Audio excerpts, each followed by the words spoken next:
Hi there, this is Josh from Literary Gladiators, and today I'm here with the Grab and Gab book tag. I was originally tagged to do this by Shawn from Shawn the Book Maniac, and Shawn originally released this as grab 10 books off your shelf and talk about them tag. But when Steve Donahue approached it, he decided he was going to rename it the Grab and Gab book tag. And Shawn reluctantly went along with it. But I think that Steve Donahue does have a good point where Grab and Gab book tag is much catchier and to the point. And originally this was pick 10 books. Steve Donahue narrowed it down to 5.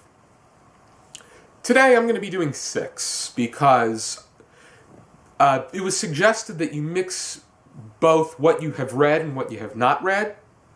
And so I'm going to be doing 3 books that I have read and 3 that I have yet to read. And so I felt that 6 was a good number. All of these books were selected randomly.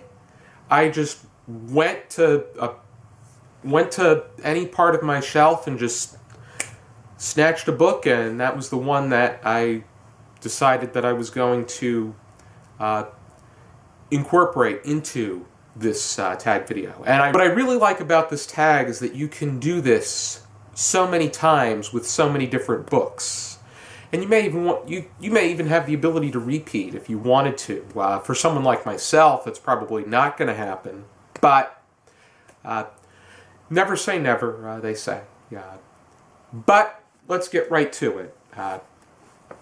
The first book that I wanted to talk about is one that is currently on my nightstand, and that is Martha Stewart's Vegetables. I'm pretty much making my way through this book. I just finished reading the Greens chapter, and now I'm on the Stalks and Stems chapter, which this is primarily a cookbook, but it also talks about the different vegetables, when they grow, when it's best to serve and eat them, and the kind of things that it goes with. And the recipes in here, there were some outstanding suggestions. I did a hands-on review of the kale and ricotta dip recipe with my aunt. I'll leave a link to that down below. I also recently did the Swiss chard lasagna, which I recently cooked the Swiss chard lasagna for dinner, and it proved to be a great hit. And it's definitely something that I'm looking to cook again. I think that for an upcoming holiday, I will be cooking it again. But I feel like I need to cook at least a few more of the recipes in here before I write or film a review. And I have a lot more to go. I have to read the Stems chapter. And then there's also chapters for pods, shoots, leaves, flowers and buds, fruits and kernels. I finished reading bulbs, roots, and tubers. Next one that I wanted to talk about is a work that I already discussed, and that is Watership Down by Richard Adams. What inspired me to pick this up is the fact that it's one of my mother's all-time favorite books. I remember her and my sister watched the film, I would say about 15 years ago, and my sister was constantly talking about it, talking about the film adaptation. And with that influence in the background, and the fact that I felt that Gina, who was an active gladiator for season 5, would have been interested in going over this work. Things didn't necessarily work out where we could find the same time to have her at one of the sessions, but I still think that this is a good book to read on your own. I think that this is a really fleshed out society that Richard Adams made for these rabbits and for the creatures that they associate with, and he anthropomorphizes them, and then he also creates the sense of theology for them and a sense of aim that they have. It's primarily structured around survival, but while they aim for so many other areas, it really, when you compare them to humans,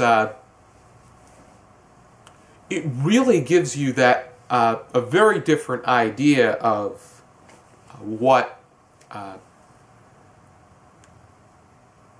of the flaws that we personally have and how rabbits approach human nature and how animals in general would approach human nature.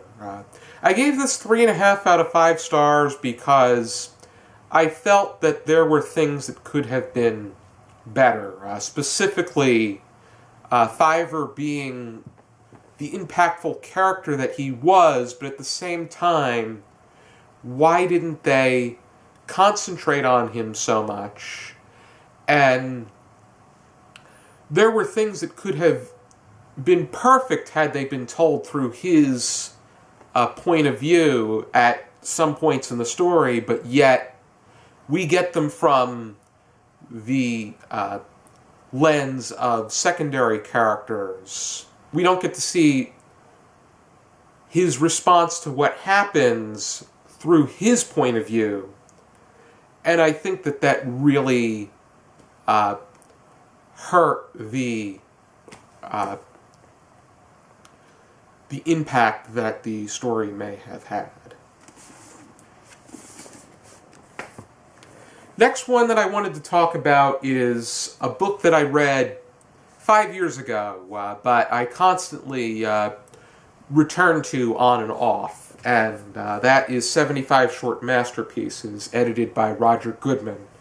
This collection has works, primarily short works, from writers such as Nelson Algren, Ray Bradbury, Antoine Chekhov, John Collier, Stephen Crane, C.S. Forster, Shirley Jackson, Richard Matheson, Washington Irving, and a list that keeps going on and on and on.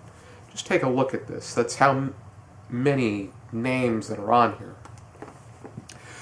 The two works that specifically stuck out to me, I read Charles back in 8th grade, so that I already enjoyed before picking up this collection, but I'll leave links down below to the discussions that we've had about the short stories featured in this collection, in addition to Watership Down, which was the season premiere for season 6.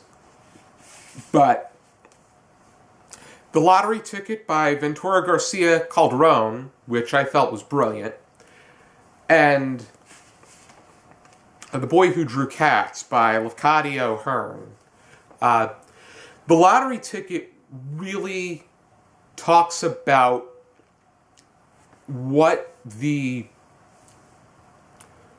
it talks about the pride and the values of the ruling society, and also the sense of pride and the sense of honor of the minority, and how he approaches the winning of the lottery that's held at this bullfight. And then The Boy Who Drew Cats is a really thought-provoking Japanese fairy tale about how everyone has a purpose in this world, even if it is not heavily looked upon by the general population. Next book that I'm going to be talking about is one that we have on the schedule for Season 7. It's the Sylvia Plath work that we're going to be going over. Because Sylvia Plath gets such a good response on our channel, I felt why not put on another Sylvia Plath work onto the schedule. And that is The Bell Jar. The Bell Jar explores Esther Greenwood's mental issues and her self-destruction. And it's semi-autobiographical of Sylvia Plath's very own life. And it really seems like this is going to be an impactful read. I think that this is going to give me an idea of Sylvia Plath as a writer, a poet, a person. And it may really alter my view of some of the extreme poems that she's written, such as Daddy and Lady Lazarus, but we'll just have to see. Next book that I'm going to be talking about is a book that I got as a birthday gift from my grandfather, and that is Papa Hemingway, a personal memoir by A.E. Hotchner. And A.E. Hotchner spent a lot of time with Ernest Hemingway during the last decade and a half of his life.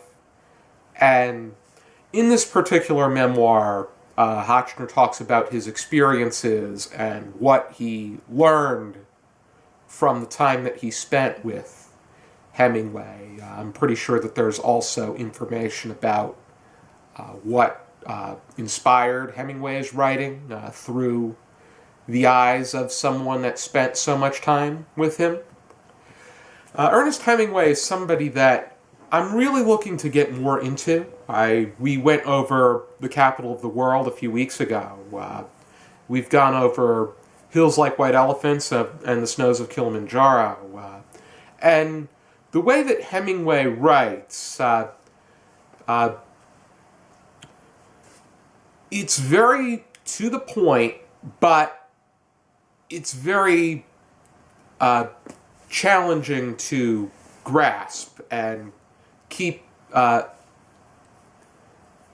full mind of attention to. Hemingway's the kind of person that has both the extremely positive and the extremely negative opinions, but he's always somebody that's really interesting to talk about, because there's so much that can be, that one can say about him. And I'm really looking forward to reading this. And the last book that I'm going to be talking about in the Grab and Gab book tag is a bind-up of 3 books that make up a series, but more specifically a trilogy, because there's 3 of them. And that is the Complete Sunshine series by Nikki Ray. I did read Sunshine, the first book in the series, and I have a signed copy up on my shelf. The cover looks exactly like this. But as the series progresses, Sophie Jean, the central character, and her relationship with a vampire named Miles really begins to intensify, and things start to change drastically for Sophie Jean. I felt that Sunshine was a pretty good book, And I am definitely open to reading Sun Poisoned and Sun Damaged.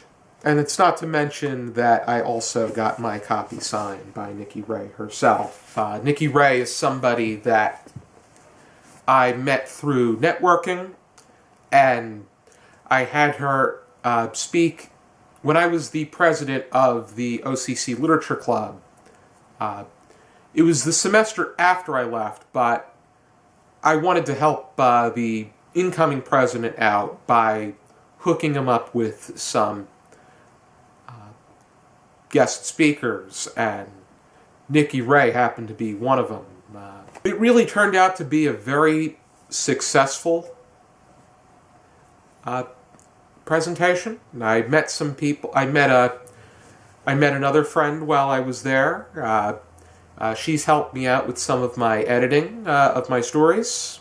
And Nikki Ray herself has really expanded on writing more self-published works. Everything that she's written has been self-published, and she has been doing so well that now she can write and edit full-time, even though she's hoping to edit for a publishing company the last time we had spoken with one another. But I'm definitely inclined to check this out, and I would say that anybody that is interested in the paranormal will definitely get something out of this. I don't know if I can necessarily recommend this to those that are into the vampire genre, especially if you are sensitive about the laws of vampires. I would say if you enjoy the supernatural, I think that you would enjoy this. I don't know about horror or fantasy either, but definitely paranormal, though. I would say that much.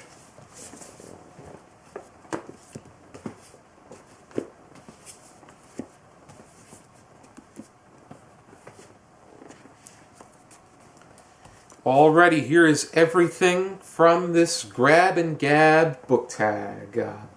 I want to thank Shawn from Shawn the Book Maniac for tagging me to do this. I definitely am interested in doing this again. I'm only going to tag one person to do this, but I really encourage this person to engage in this tag, because I know that she has the selection of books that she can make this happen, and that is Tessa from Tessa's Library.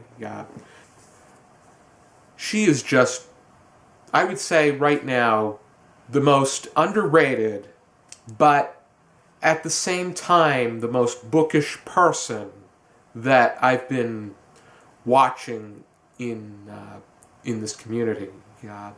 I've been catching up on the videos that she's already filmed and released, and I've been talking to her on Goodreads. I think that she is one of the best people to engage in discussions with. She's really nice, she's really smart, and she's just really a delightful person to interact with.